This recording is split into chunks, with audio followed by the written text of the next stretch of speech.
Just hooking up the fretboard to the neck now. Got the box built. That's already done. Thanks to my lucky neighbor, by the way. I forgot to mention. This is awesome.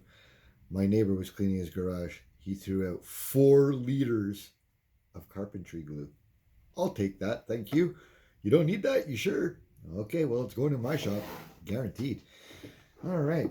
So, like I say, today we're just blasting on the fretboard. We're going to attach that later. We've got the box all painted up and lacquered. We've got to still put the tuners on. Just got those via courier. Yay! Myself, underneath the fretboard, I put a little bit of glue. Some people do, some people don't. It's a personal choice. Do what you want to do. Myself, though, what I do like to do when I'm installing a fretboard, one trick through many mistakes. This almost last screw here, make that one decorative. Like, just sort of like make yourself a nice pilot hole and don't torque that down too hard, because that, if you use screws, will split the fretboard, and then, well, you're making a new one, and, well, you don't want to do that. All right, so like I say, that one I always leave for last. When I first start installing, I always try to line it up fairly straight on the board. I start here, then I go lower, then I go about the middle somewhere just to sort of center it, make sure everything's lining up nicely, and then away you go. Sometimes the counter sinks that you've already pre-drilled, they may fill up with paint, so you got to have the old handy dandy countersink ready to go. Clean that out. We'll be proactive. We'll do them all at one time.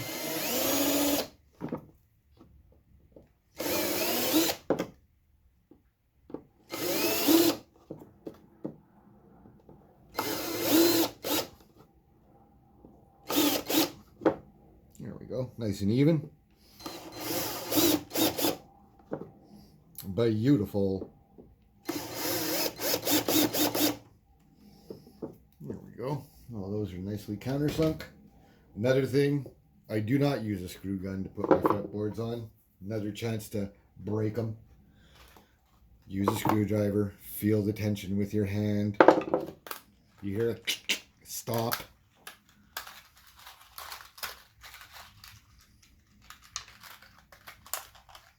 Use about a 5/8 number 6 myself,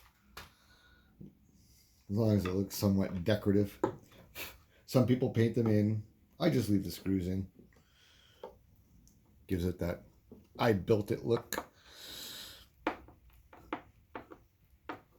Let's see if I snap a fretboard right before your very eyes.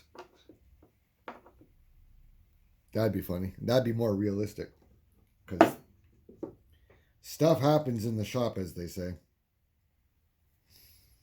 Doesn't always go well, but when it does go well, it's wonderful. But that's what the learning curve is for, right? You know what to do, what not to do, hopefully. Like I say, over the time and period that you build a guitar, you do get better. You don't get worse. Like my first one, my very first cigar box, it was okay. Had some issues, but I'm sure everyone's first one had some issues. Now it's a wall hanger downstairs in the studio. Looks pretty, but it reminds me I can, and I did. And you can too.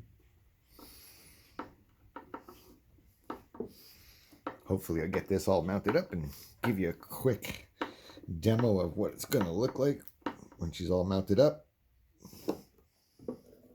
Personally, I'm pretty happy with this one so far. Liking it. Get its final buffing and whatnot when it's done.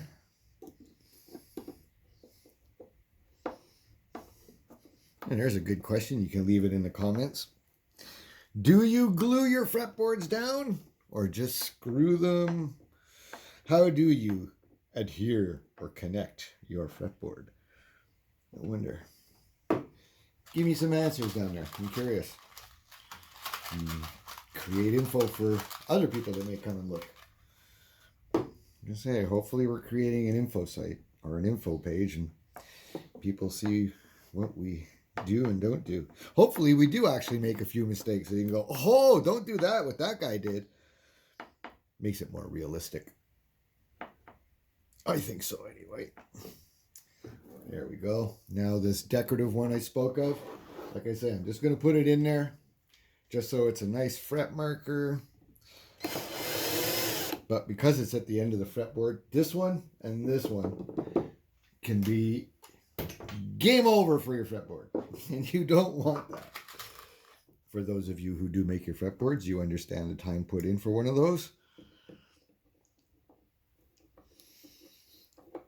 So like I say, we'll just torque this guy down, get him down nice and flush, but try not to put too much of a load at the end here because that could split. Let's not split. Stop. That's enough. That's enough. Here we go. Look at that. Oh, and let's see the fancy finish on the edge. Look at that. Ooh, matches the angle. So I got a nice black band.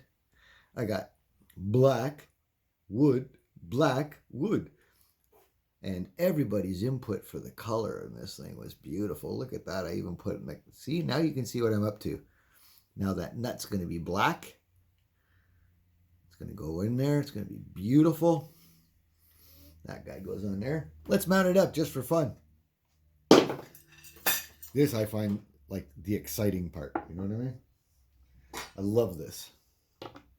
Let's get that screw from lacquer hanging. I lacquer. Some people varnish. Some people oil. Myself, like I said, I'm of the mentality because of, like, I guess the way I did woodwork or done woodwork, and kind of like a production line kind of guy. So quick sometimes is better for me. Like I say, I have a hard time getting out of production line mentality. Do it for 30 some odd years. And setups, jigs, and shops and whatnot. You want to make it fail safe and easy. That's why a lot of my stuff, when I first made it, I took the time to build templates and jigs. So there we go. We have the body, well, which we've done. Nice lacquer too. I left a little bit of relief on it. I wanted to make it look like that, ooh, roughed crate type look for the box. Hopefully that's going to do. Oh, look at that. Oh, why would you have a yucky panel?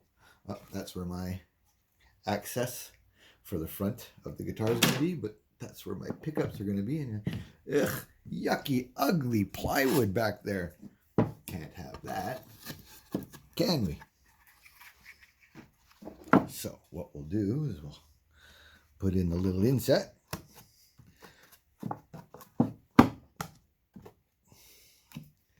Look at that. Isn't that beautiful? Look at that. Hides all the electronics and the neck mount after the fact. Let's put that together and see what it's going to look like, shall we? Let's see what it's going to look like. This is where I call it, people go like, you design a guitar? I go, I kind of design a guitar, and then you start building it. And then it tells you who it wants to be. Kind of. Just got to get some leftover bench holder uppers here. Let's put that into the neck so it stays. The graphic. Get that up front.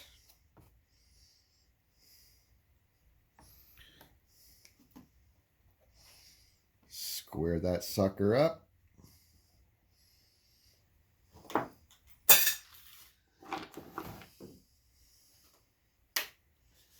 Yeah, so like I say, I kind of designed them. But you have a concept in your head all the time. What you want to do. You design it. But then, like I say, as you start to build it, it starts to tell you who it wants to be. So let's see who this wants to be. Are you ready? Let's check this out. Oh, yeah. I'm digging this. Oh, look. Yep, there's a slide on the bench. Yep, and a coffee. Obligatory coffee in the shop. There we go. Look at that. I think I'm pretty happy with that so far. Let's get some electronics and tuners happening in there. Comment below. Tell me what you think. Myself, my opinion, I'm pretty happy with it.